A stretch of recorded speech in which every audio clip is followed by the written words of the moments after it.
Kelly, but he's such a great speaker, and I know, Kathy, you've seen him too. He's very passionate about writing, and so I was really excited to go see him. And he has a new book called 10 Things Every Writer Needs to Know. And he, kind of condensed it, but, and I'm not going to go through all 10 things today, but I just kind of highlighted a couple things that I thought were really interesting and might be helpful for you guys to know. In fact, Jody, when you were talking about your son getting the newspaper, one of the things he said to us was, does anybody have memories when they were in school of writing, negative or positive? And a lot of people shared, yeah, when I went and my teacher said, this isn't very good. And so then they didn't want to write anymore. Or if the student said, you know, yeah, my writing was shared with the school newspaper, that makes them a better writer. And that's kind of what his message was, is we need to be positive towards our kids with writing, because kids are really afraid to write. Click here. And that gets us into this page fright, he called it. They look at a blank page of paper and say, I can't do this. And you say, well, go ahead and write. You know, so what he did was something called power writing, and I think that's probably something that's been around for a while, and I don't know if his way is different, but what it is he said power writing is like a sport. You need to build up your speed and agility. You can't just write. And so what he did with us was he displayed 2 words on the board, and 2 words he used was Pop-Tart and angry, and you got to pick one. And then the teacher says, write as much as you can, as fast as you can, as well as you can in 1 minute. Go. And I did this with my class. And they all had questions. I said, no, we're not going to ask questions. We're just going to do it. And so in 1 minute goes pretty fast. And I said, stop. They all lifted their pencil, and then they drew a line, and they counted how many words. Now, after they counted how many words, you can have a little chart. And you say, well, how many people got between 0 and 10? And they just raise their hand. And then you say, okay, we're going to do this again with 2 different words. And I let them share their papers with each other. And then we did it again with 2 different words. After that, we stopped, they counted. And I said, what did you find? We wrote more. Well, why do you think you wrote more? Because we were able to talk to each other about it. We knew what we were doing more. We were more comfortable with it. We did it a 3rd time, and their number of words per minute went up even more. And then the most amazing thing happened is they asked me if they could do it for homework with their spelling. So Wow. I said, sure. But it's only for special occasions, I told them.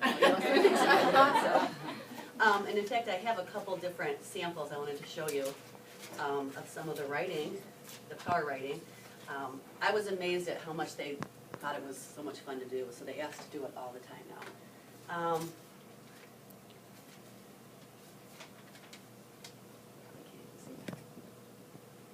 This is, can't see it too well, but this is Nate's, and he wrote 13 words, then 20, and then 24. So that's quite a jump, I felt. And this student got 13, 19, and 21. He wrote about football, a cookie, and water. So they can be any words. We had 19, 26, and 40. To me, that was really awesome to do that. And these are kids that, you know, weren't that crazy about writing to begin with. So I was really excited about that.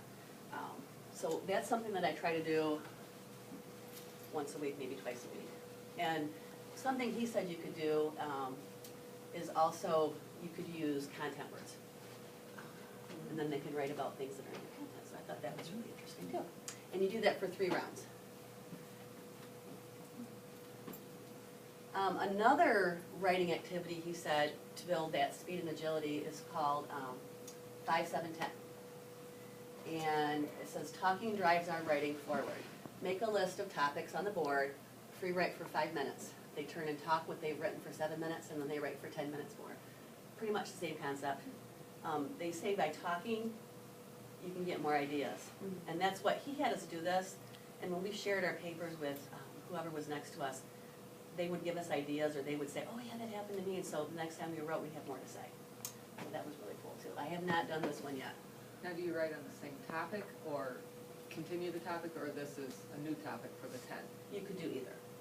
Yeah. This, I think, would be really cool for, content, Mhm.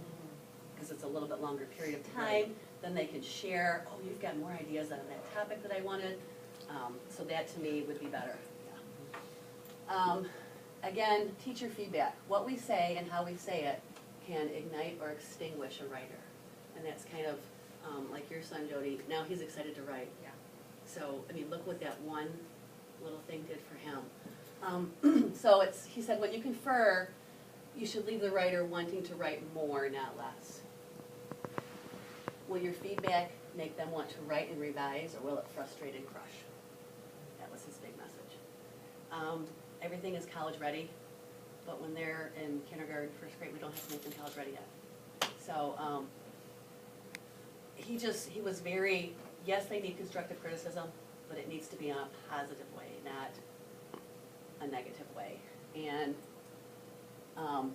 here's some tips for giving feedback.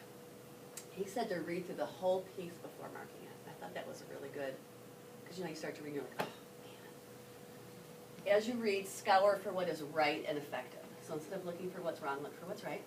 And positive comments should outweigh negative comments by 2 to 1.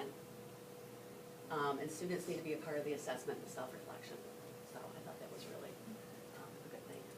So, and another thing that he uses a lot is mentor text to show informational writing. And we were very fortunate that Maggie purchased some of the books for us that I recommended, that Jeff Anderson recommended. So I was really excited. And one of the books that he used was called Me, Jane. I know Kathy thought this book was really good too. And this is really good for leads and conclusions. If you start the book out, it starts out with, Jane had a stuffed toy chimpanzee named Jubilee. She cherished Jubilee and took him everywhere she went, and Jane loved to be outside.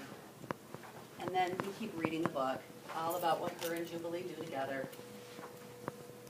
And then you find out at the end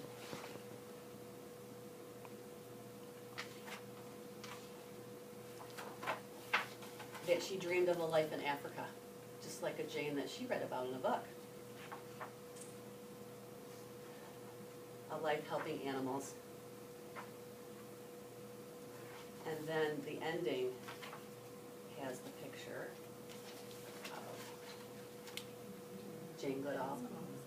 And what is really cool about this book is, and you don't really think about it when you're first reading it, but if you look at the way that it starts with her and her stuffed chimpanzee Jubilee, ends with her and a chimpanzee, and a real one. So how endings can connect, and how endings can, so this was a really good book that I actually purchased myself because I liked it so much. He says to use a scientific model for mentor text. First, notice.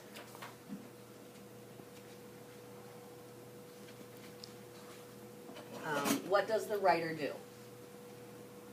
Then interact with the words on the page. Name what you want to try, and then test it yourself, and then reflect on it. That's how he says to use mentor text. And he says it's not copying, I guess. Using mentor text is not copying, is what he says. It's letting kids model and use what's already been done right, and especially at this age. Trying it out and eventually getting their own thoughts down.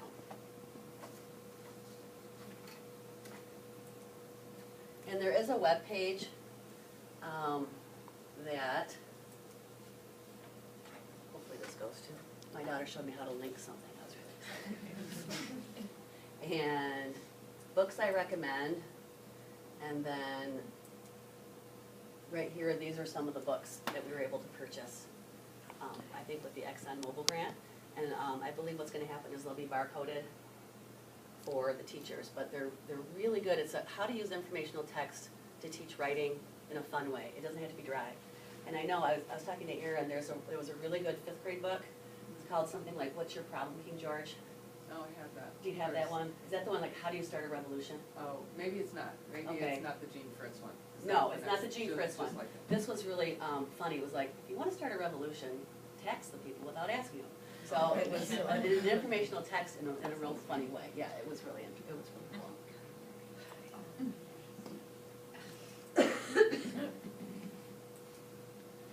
And then I'm gonna stop with, it says the rings I want to leave. And he used trees, the rings on a tree.